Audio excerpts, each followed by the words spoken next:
Olá a todos e sejam muito bem-vindos ao nosso canal. Hoje, vamos embarcar numa jornada fascinante e cheia de esperança. Vamos explorar um tema que mexe com a curiosidade e a fé de milhões de pessoas. Qual seria o plano de Deus para o futuro da humanidade? Especificamente, olhando para o horizonte de 2026. Sei que falar sobre o futuro pode gerar muitas perguntas e até um pouco de ansiedade, especialmente com tudo o que vemos acontecer no mundo.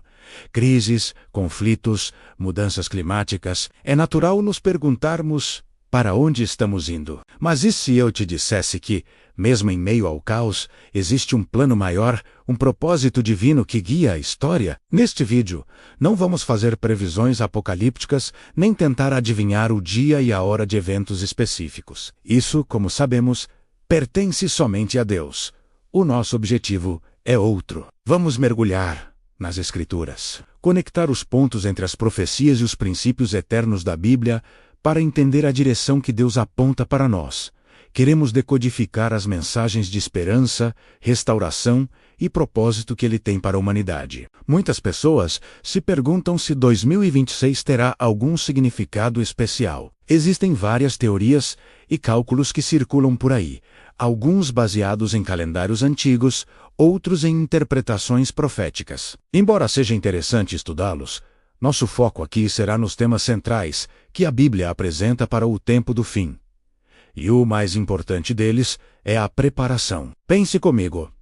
Ao longo de toda a Bíblia, Deus sempre avisa o seu povo antes de grandes acontecimentos. Ele fez isso com Noé antes do dilúvio, com Ló antes da destruição de Sodoma e Gomorra, e com os profetas que anunciavam tanto o cativeiro quanto a restauração de Israel. Por que Ele faria diferente conosco hoje? A Bíblia nos dá sinais claros para observarmos. Jesus, em Mateus 24, fala sobre guerras e rumores de guerras, nação contra nação, fomes e terremotos em vários lugares.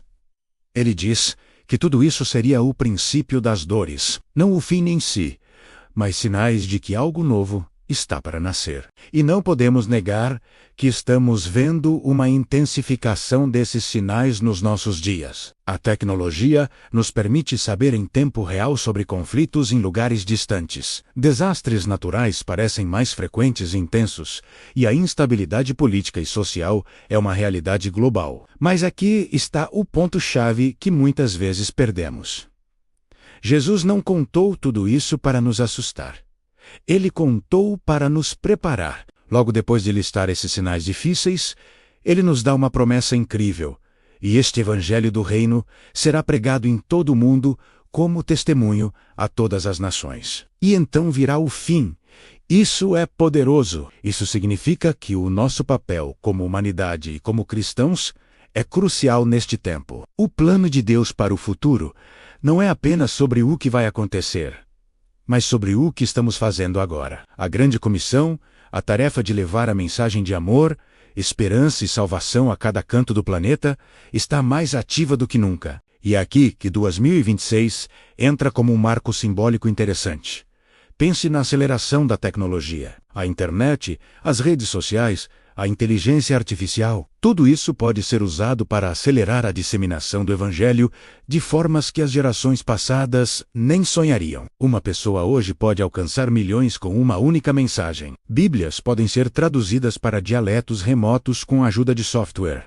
E comunidades isoladas podem ser alcançadas através de transmissões via satélite. Será que o período em torno de 2026 representa um ponto de virada, onde essa aceleração tecnológica atingirá um pico que permitirá o cumprimento dessa profecia de Mateus 2, 4 e 14 em uma escala sem precedentes?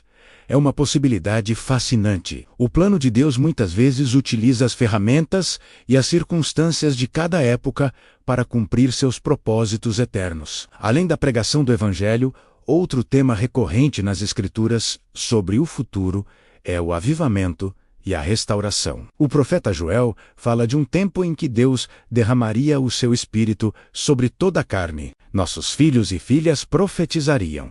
Os velhos teriam sonhos e os jovens teriam visões. Muitos acreditam que estamos vivendo o início de um grande avivamento global. Um despertar espiritual que não se limita a uma igreja ou denominação, mas que toca corações em todas as culturas e nações. Esse despertar não é apenas sobre emoções ou experiências místicas. É sobre um retorno aos princípios fundamentais da fé. Amor a Deus, acima de tudo, e amor ao próximo como a si mesmo. É sobre a igreja se tornar aquilo que ela foi chamada para ser. Um farol de esperança, um lugar de cura, um agente de justiça e reconciliação em um mundo quebrado. O plano de Deus para 2026, e além, portanto, não é de destruição passiva, mas de participação ativa. Ele nos chama para sermos as mãos e os pés de Cristo no mundo, para alimentarmos os famintos, vestirmos ou nos visitarmos os presos e acolhermos os estrangeiros. Em um mundo cada vez mais polarizado e dividido, o chamado para amar nossos inimigos e orar por aqueles que nos perseguem. Nunca foi tão radical e necessário. Isso nos leva a uma pergunta pessoal. Como nós nos encaixamos nesse plano? Se Deus está preparando o mundo para uma nova fase, como estamos nos preparando individualmente? A Bíblia nos chama a vigiar e orar. Vigiar não significa ficar parado olhando para o céu, mas estar atento, discernindo os tempos e vivendo de forma consciente e intencional. Significa examinar nossos corações, abandonar o pecado e buscar uma relação mais profunda e íntima com o Criador. Orar é a nossa linha de comunicação direta com o comandante-chefe do universo. É através da oração que recebemos direção, força e paz que excede todo entendimento. É na oração que alinhamos nosso coração com o coração de Deus e nos tornamos parceiros em sua obra. Então, ao olharmos para 2026, em vez de medo, podemos escolher ter fé. Em vez de ansiedade, podemos escolher a ação. O plano de Deus é um plano de redenção. Desde o Gênesis até o Apocalipse, a história é uma só. A jornada de Deus para resgatar e restaurar a sua criação amada. As dificuldades que enfrentamos, as crises globais, as tribulações pessoais.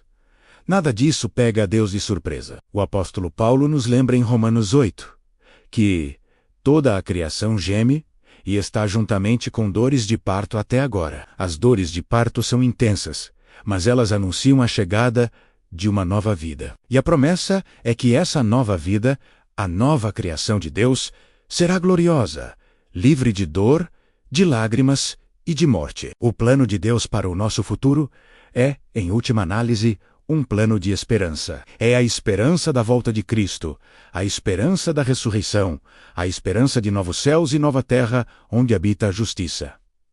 E essa esperança não é um otimismo vago, é uma certeza firmada nas promessas imutáveis de um Deus que é fiel. Então, o que fazer agora, em preparação para 2026 e os anos que virão? Primeiro, aprofunde sua relação com Deus.